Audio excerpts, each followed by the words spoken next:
আসসালামু আলাইকুম। বন্যার পরে আমাদের কাঠের ব্রিজটির যে ক্ষয়ক্ষতি হয়েছে তা আপনাদের মাঝে উপস্থাপন করলাম। আর বিশেষ করে আমাদের সোমেশ্বরী নদীতে একটি ব্রিজ যে কতটা জরুরি, আসলে যারা ভুক্তভোগী তারাই জানে, তারাই বোঝে যে কতটা কষ্ট, কতটা দুর্বিষহ জীবনযাপন করছে আমাদের এই নদীর পশ্চিম পাড়গুলোর মানুষরা। তো জানি না কবে আমাদের এই আশা পূরণ হবে, এই স্বপ্নের ব্রিজটি তৈরি হবে।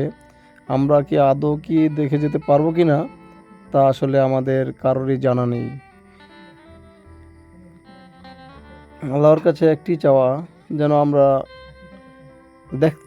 দেখে যেতে পারি যে সোমেশ্বরী নদীর উপর দিয়ে একটি ব্রিজ তৈরি হয়েছে।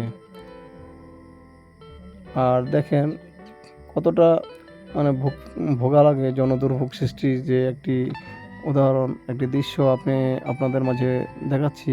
যে নদী পারাপারের যে ট্রলার দিয়ে যে যাত্রা, এটা খুবই ঝুঁকিপূর্ণ।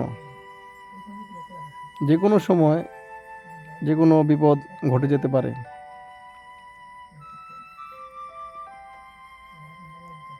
তো বিগত বছর কয়েকটা ঝুঁকিপূর্ণ ঘটনা ঘটেছিল। কয়েকটি ট্রলার স্কুল ছাত্রছাত্রীদের নিয়ে ডুবে গিয়েছিল। তো আল্লাহর রহমতে কোনো ক্ষয়ক্ষতি হয়নি, কোনো মৃত্যু হয়নি।